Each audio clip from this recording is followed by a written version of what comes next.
I've talked many times in the past over the years about how, in my view, YouTube is an underused platform with regards to professional boxers.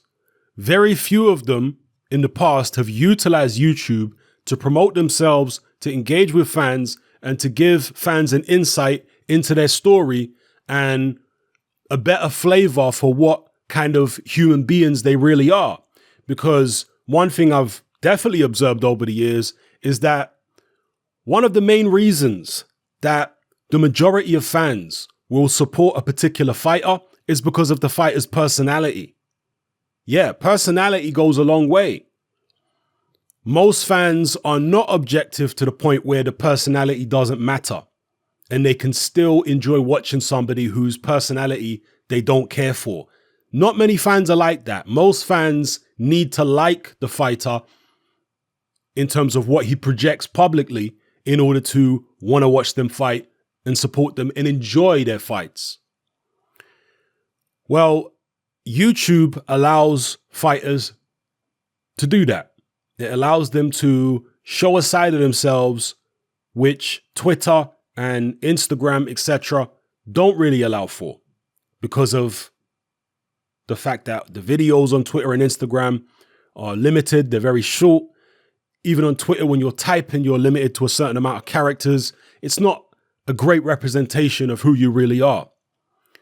So over the past year or so, we've seen people like O'Hara Davis, I think Adonis Stevenson, and various other boxers start taking to YouTube more, being more active on YouTube, and it's become a snowball effect now. Now we've got other fighters like Dillian Whyte, who has started a YouTube channel, which is an excellent channel, by the way. If you are not subscribed to Dillian Whyte's YouTube channel, you must. He did something last week called Smoke Sundays, which is, I guess, an episodic program, if you want to call it that, or series, should I say, in which he oversees various people sparring at Miguel's gym in Brixton, a gym I know very well. Miguel's gym in Brixton every Sunday. And I call it sparring, but they're really going for it. It's almost like a proper fight. They've got headgear on and it's supervised and all that, but it's a very lively atmosphere and it's fun stuff. So check out Dillian Whyte's YouTube channel. Very good stuff on there. And of course, now Anthony Joshua has started uploading more content to his YouTube channel. And one of the reasons I want to draw your attention to this is because I think what Joshua's doing here is unprecedented. He has so far uploaded every single one of his amateur fights from his pro debut up until the Eric Molina fight. He's been uploading them every 2 days or so. He may even upload all of them up until his most recent fight against Alexander Povetkin. We'll see. But I can't remember an incumbent world champion ever uploading all of their fights to YouTube before. Yeah, there have been, I think, some world champions who've uploaded a lot of their fights or all of their fights after the fact, but not an incumbent world champion. And by the way, one of the reasons why so few fighters actually upload their own fights to YouTube is because of the fact that most fighters don't actually own the broadcast rights to, or the rebroadcast rights to their fights. The copyright, essentially, to their fight films. Most fighters don't own it. And in fact, that was one of the reasons that Chris Eubanks Sr. insinuated that he and his son left Bricktop, because he insinuated that Bricktop did not allow his son the rights to his own fights.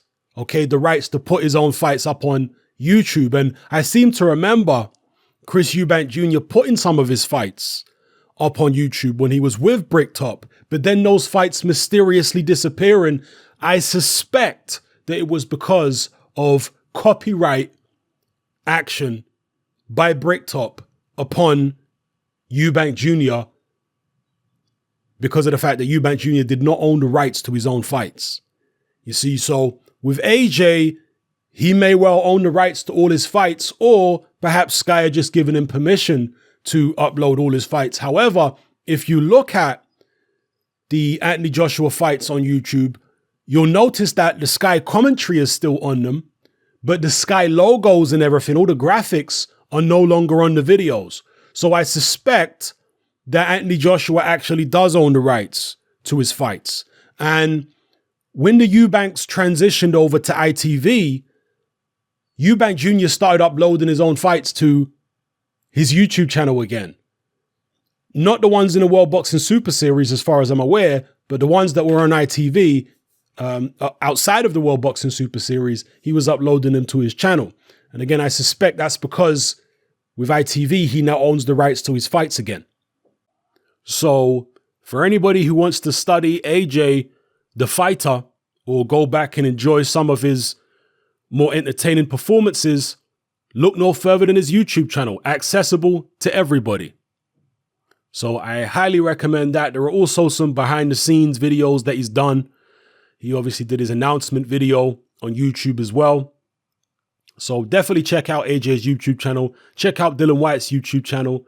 And long may it continue, fighters taking to YouTube to market and promote themselves. You see, with social media, I don't want to say you don't need a promoter, but if you're a lesser known fighter, or if you're a fighter with a smaller promoter, social media really is your friend. And the reason I would advise YouTube before I would advise Twitter or Instagram is not only because of the fact that YouTube allows you to upload longer videos and be more in depth. You can also do live streams, etc. But also because YouTube is not as time consuming in the sense that most people don't. I certainly don't, right? I've got a YouTube channel, or a couple YouTube channels. I don't have my alerts on all the time for YouTube. So every time somebody comments on one of my videos, I don't get alerts for that. Now, of course, you can do this on Twitter and Instagram, but the whole point of Twitter and Instagram is to engage on a constant basis. Whereas with YouTube, it's not really like that. With YouTube, you put a video up and the subscribers watch it, and you might respond to a couple comments here and there. Some people do, some people don't, depending on what your time constraints are. But essentially, it is understood by the subscribers that you're going to put this content there, and I'll check back in with you next time I upload some content. That's particularly for somebody like AJ, who is obviously a very busy man. People are happy with that because, as I say, they get a good amount of content from his YouTube uploads, or for any boxer. If you're doing, 10, 20-minute videos and you upload, let's say, once a week, that's a good way to market yourself, to connect with your fans without constantly being on your phone all the time. With alerts going off and responding to this and responding to that, YouTube is a better way to go. I feel it's not as distracting as something like Twitter or Instagram when people are constantly engaging with them. And also, I've spoken in the past about how fighters can get bogged down by the negativity of trolls on the internet. And of course, you do get trolls on YouTube, but again, because it's a different kind of platform, a different kind of medium than Twitter or Instagram, you don't feel you don't feel the wrath of the trolls, or you don't feel the annoyance, the annoying presence of the trolls on YouTube as much as you do on Twitter. Because again, on Twitter, you're atting people all the time. People are tagging you in posts and all that kind of stuff. Whereas on YouTube, people can't tag you in, people can't at you, or if they can, I mean, I'm not aware of it because, like I say, I don't really have those notifications on my YouTube account. So yeah, it's just used in a different way. It has a different culture. Even if they have similar features, something like Twitter and YouTube, it's a different kind of culture on YouTube than it is on Twitter and Instagram, which are more immediate, It's more about immediate interactions rather than posting something, replying to a couple comments, then leaving it a week or two, then posting something else. That's more like what YouTube is.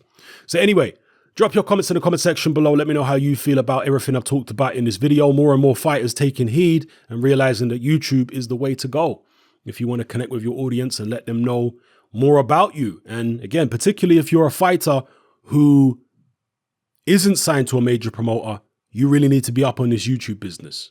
So yeah, let me know, people. It's happening. I'm out. Join me on Patreon.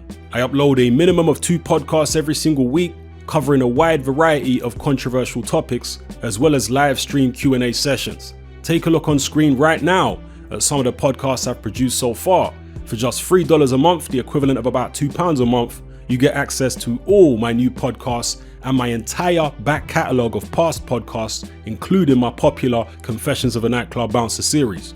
You can listen on your computer or on your smartphone or tablet by downloading the Patreon app from the Google Play Store or the App Store for free. The Patreon app also allows you to download each podcast in MP3. For less than the price of a cup of coffee, you get access to dozens of hours of exclusive content. It's easy to sign up, there's no contract, and you can cancel at any time. So come and join our community of free and critical thinkers by signing up with me here on Patreon today.